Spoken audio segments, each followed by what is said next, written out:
The history of Volkswagen, with so many ups and downs. Cars and a brand with unmistakable characteristics, this because the product was long more than just a car. Born in the days of National Socialism in Germany, cult object of the hippie generation, star in Hollywood movies and above all, the foundation stone for the Volkswagen Group, today's Europe's largest car producer. The story begins in the early 1930s. At that time, the car constructor Ferdinand Porsche gets the order from the Reichsverband der Deutschen Automobilindustrie to build a Volkswagen. It had to be a car that was easy to build, cheap to buy and economical to run.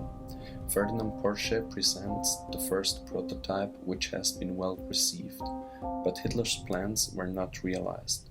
Because World War II started and the factory changed production to armament and the cars went to the army of the Third Reich under the Volkswagen brand.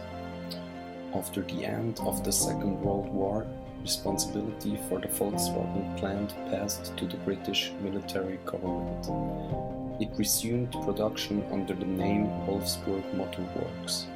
During this period, 20% of the factory buildings were destroyed, but 93% of the machinery was still in working order.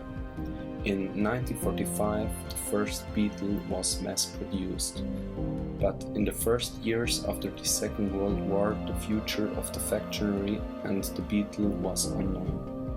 Only after that did the company and its products officially receive the Volkswagen brand. In 1972, the VW Beetle was considered a symbol of the counterculture of war and the trademark of the hippie generation. So there was an amazing case of rebranding because Volkswagen had these cars that were mainly made for the war and became a symbol of the counterculture after the war.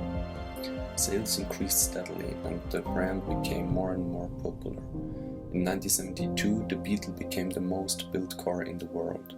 With 15 million Beetle cars assembled, a new production record was set. But VW didn't keep up with the times. As the counterculture gave way to the Reagan era, VW didn't innovate and its sales dropped as fast as the quality of its cars.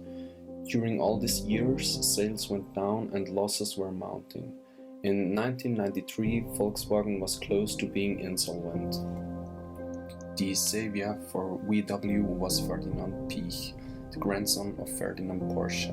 He had to turn the company around, and he infused the Volkswagen brand with a new DNA. He developed a small diesel motor and invented the TDI technology.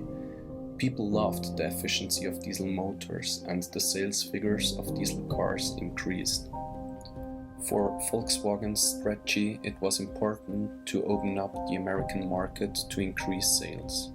So the Americans should buy the diesel cars from VW. The pressure on everyone in the Volkswagen management to increase sales became unbearable. And that's how it all started.